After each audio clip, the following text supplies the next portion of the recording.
mes chers amis, Be'ezrat Hashem, on va essayer ensemble de partager certaines paroles de nos sages, et surtout des très belles paroles qu'un grand Admour nous livre pour le mois de Elul, le Rabbi Pinchas Halevi Horowitz. C'est un rav qui a vécu en 1805 et qui est venu au ce monde en 1731 et il est parti en 1805. C'était le grand rabbin de Francfort. C'était un des élèves du Maggid de Mizrich et du Gaon Mevilna. Regardez les deux mondes de la Chassidoute et les Taïm, il avait ses 2 maîtres. Et lui, on l'appelait souvent le Baal Aflaach, c'est le nom de son livre. Et vous vous rappelez, je vous avais raconté l'histoire de Rabbi Shmalke Horowitz de Niskolburg. Ben, c'est son frère, vous voyez, c'est son frère. C'était des génies dans la famille. Et lui, il était, son élève au Baal Afla, c'était le Khatam Sofer que tout le monde connaît. Alors, écoutez bien ce que lui, il nous conseille pour le mois de Elul. Il rapporte quelque chose d'incroyable. Il dit, chaque heure dans le mois de Elul est considérée comme 12 heures. Vous vous rendez compte? Ça veut dire 12 heures dans un mois normal. Eh bien, dans le mois de Elul, c'est 1 heure. Ça veut dire que 5 minutes du mois de Elul, c'est comme si tu avais étudié, ou bien prié, ou bien faire une mitzvah pendant 1 heure. 10 minutes, c'est 2 heures. 15 minutes, c'est 3 heures, etc. Ça veut dire que dans un mois normal, tu as le mérite. Mais le mois de Elul, ça se multiplie considérablement. D'une façon considérable, pardon. Ça se multiplie d'une façon considérable.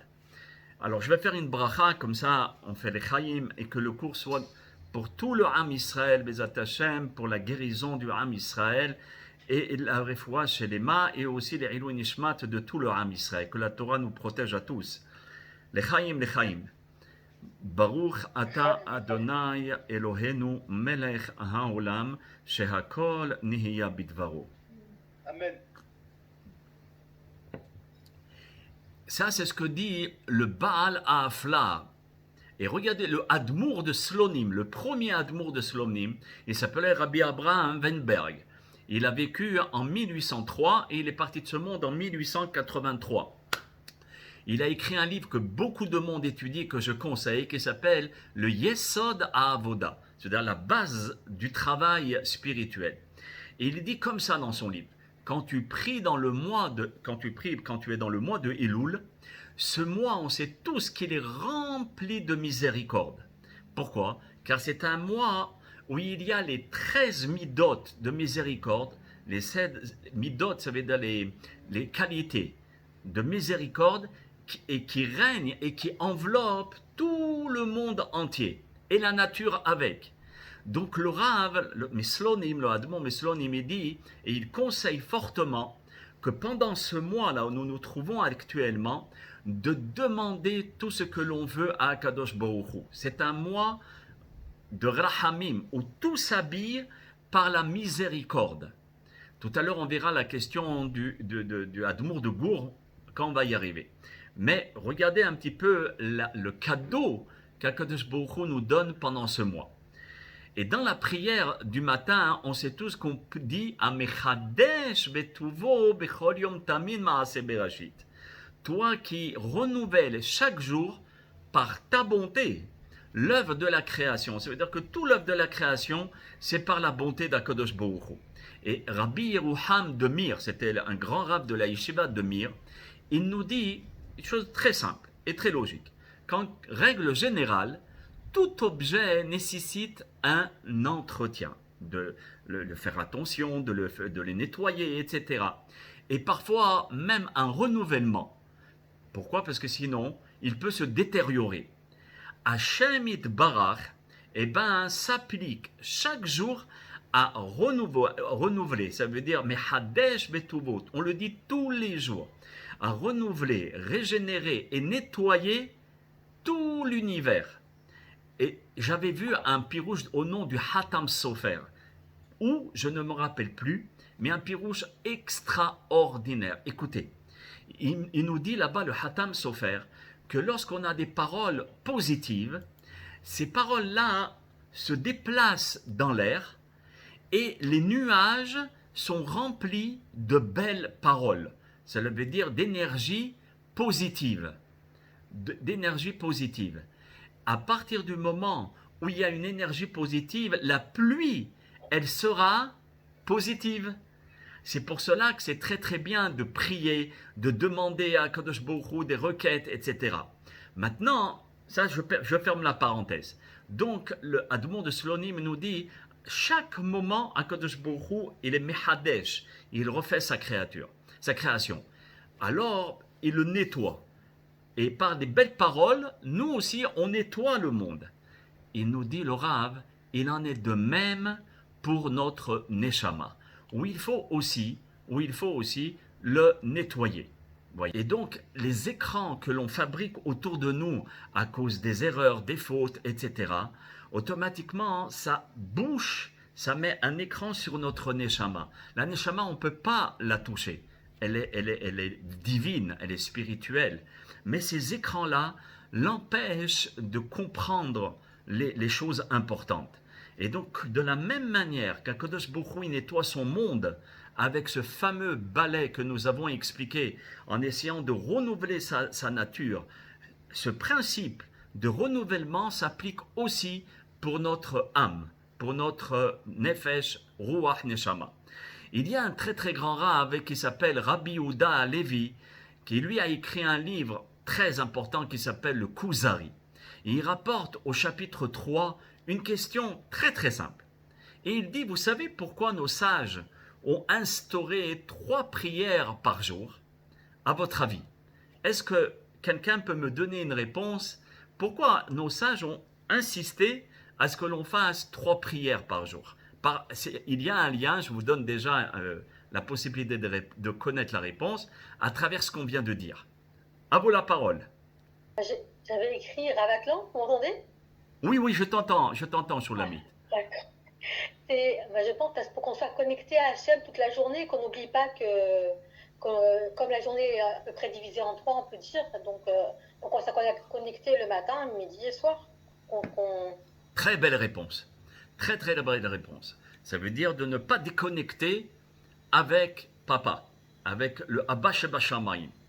Super Shulamit. Si nos sages ont instauré ces 3 prières, c'est afin de nous aider à balayer et à nettoyer, débarrasser notre âme de cette poussière.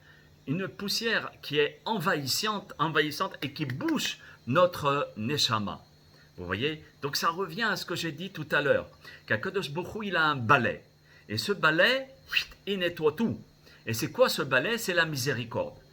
Alors la prière, elle aussi, c'est miséricorde, et elle a le potentiel de servir de balai pour enlever toute la poussière que nous avons accumulée pendant la journée. Comme elle a dit sur la mythe, au moins le matin, tu nettoies. L'après-midi aussi, et le soir, pareil.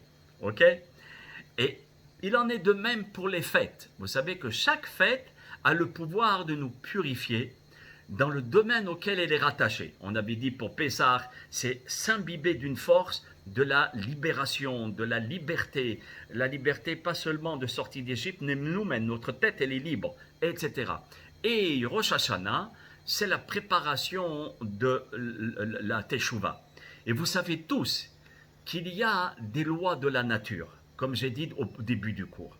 Eh bien, il y a aussi des lois spirituelles qui ont été fixées lors de la création du monde. Vous vous rendez compte? Et ces lois, elles sont valables jusqu'à nos jours et sont inchangeables jusqu'à la fin du monde, l'an 6000, et parfois même 7000. Elul est donc un temps particulier qui a été, si vous voulez, construit dès la création du monde afin de semer des choses de tchouva, de mitzvot, afin de récolter suffisamment pour toute l'année. Ça veut dire c'est un mois où on va semer.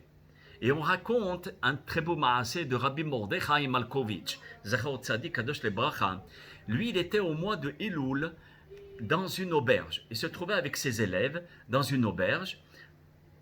Et là-bas, il était en train de donner un petit cours à ses élèves. Et il y a des paysans qui s'installent autour d'une table et qui discutaient un peu, ils discutaient entre eux. Et l'un des paysans, il dit à ses compagnons, vous savez, mes chers amis, qu'il faudra travailler dur, mais très très très dur ce mois-ci. Donc, vous savez pourquoi il faut travailler très très dur? Parce qu'il faut absolument semer avant l'arrivée des pluies. Parce que si on traîne, on ne va rien récolter.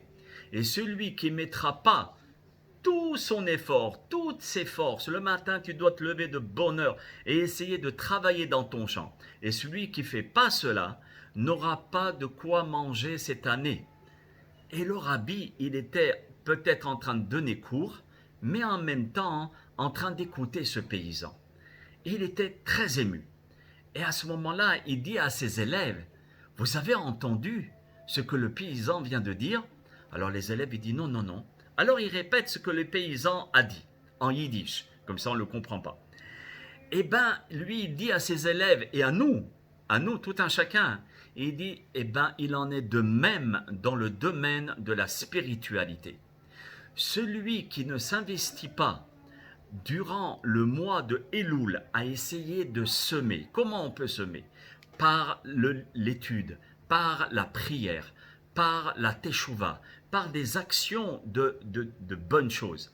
Alors s'il ne fait pas ainsi, chas v'shalom, il ressentira le coup toute l'année. Par contre, le contraire, il pourra recevoir une bénédiction toute l'année parce que ce mois-ci, c'est un mois de semences, un mois où tu vas récolter toute la profusion. Et le Rav, il dit, c'est le temps de semer et de mettre à profit ce mois, mais ce mois extraordinaire de Elul. C'est une chance inouïe. Et parce que c'est une aide divine et une chance à ne pas manquer. On sait très bien ce que le Baal Shem Tov rapporte et tous les Admourides de la Chassidoud, il dit Amelech Bassadeh. Ça veut dire le roi qui est à Kadosh Baruch Hu, il est dans les champs. C'est un dicton du Baal Shem Tov qui veut dire tu n'as pas besoin de demander rendez-vous pour voir le roi.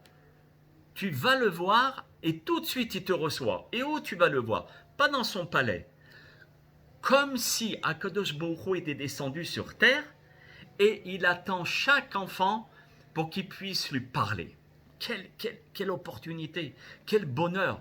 Vous savez que des hachamim pleuraient de joie dans le mois de Elul. Et écoutez cette belle et jolie métaphore que j'ai vue dans un des Sfarim Akdoshim du Rabbi Nissim Yagen, où là-bas il dit, le Rabbi nous dit comme ça, qu'il y avait plein d'enfants qui se trouvaient au bord d'une plage. Écoutez, cette métaphore, elle est belle. Qui se trouvaient au bord d'une plage et tous ils étaient en train de s'amuser, de construire des châteaux, l'autre il construit des petits bonhommes, l'autre des bateaux, et chacun était en train de construire et de s'amuser. Et d'un coup, il y a un enfant qui vient et qui s'approche, qui lui ne jouait pas, et il va vers la rive, vers le Chofayam, et il commence avec sa main à saluer le bateau qui commençait à venir. Alors, tout le monde voit cet enfant, et il disait, Miskin le pauvre, je crois que le soleil lui a tombé sur la tête, qu'est-ce qu'il est en train de faire des signes de main au bateau? Alors tout le monde lui dit, mais il n'y a personne qui te répondra. À qui tu fais ces signes? Au bateau, mais personne te voit. Alors l'enfant réplique et il dit, c'est très simple, je dis bonjour au capitaine. Alors tout le monde rigole et il se moque de lui. Il dit, écoute mon fils, amuse-toi. Qu'est-ce que le capitaine va te dire bonjour? Il est trop occupé, il a plein de choses à faire. Tu crois qu'il va te regarder et prendre un moment pour toi et te donner de la considération? Pas possible. Et le petit enfant, il répond d'une façon sûre. Il dit, je suis sûr et certain, vous voyez le capitaine? Eh bien, il va me répondre.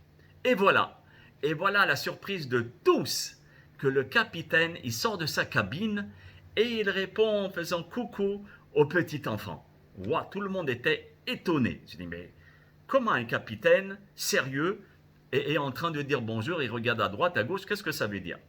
Alors, il lui pose la question, comment ça se fait? Alors il dit, vous savez pourquoi? Parce que le capitaine, vous savez pourquoi il m'a répondu?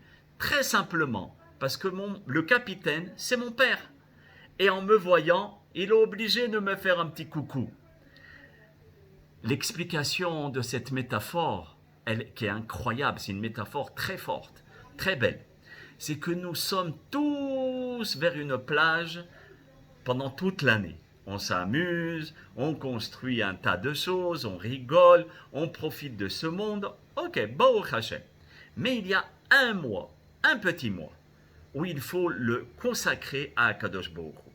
Parce que cet enfant, qui lui est très intelligent, est comparé au mois de Elul, et qui commence à saluer son papa. Les autres, même pendant le mois d'Elul, continuent à s'amuser et à faire et à vaquer dans leur occupation de toute l'année. Et cet enfant méritera tout de son père, pas seulement un salut, mais tout ce qu'il lui demandera, son père lui donnera. Chacun d'entre nous, mes chers amis, on doit avoir la même attitude, une conscientisation telle que cet enfant, car nous sommes tous les enfants d'Akadosh Baruch Hu, et on peut dire coucou à Akadosh Baruch Hu, et il va nous répondre. Et quand on dit le Meler Bassadé, on va le voir, où on parle, où on dit à Akadosh Baruch Hu, voilà, et j'ai dit à un ami, je lui ai dit, tu veux de l'aide? Écoute-moi comment il faut faire. Nos Hachamim nous disent qu'au moment où on prie, il faut dire à Hachem, écoute-moi Hachem, donne-moi la main, accompagne-moi, et s'il le faut, prends-moi dans tes bras. J'ai besoin de ton aide, j'ai besoin que tu me guides et que tu me canalises. Aide-moi, gère d'un endroit à l'autre, je ne sais plus quelle décision prendre.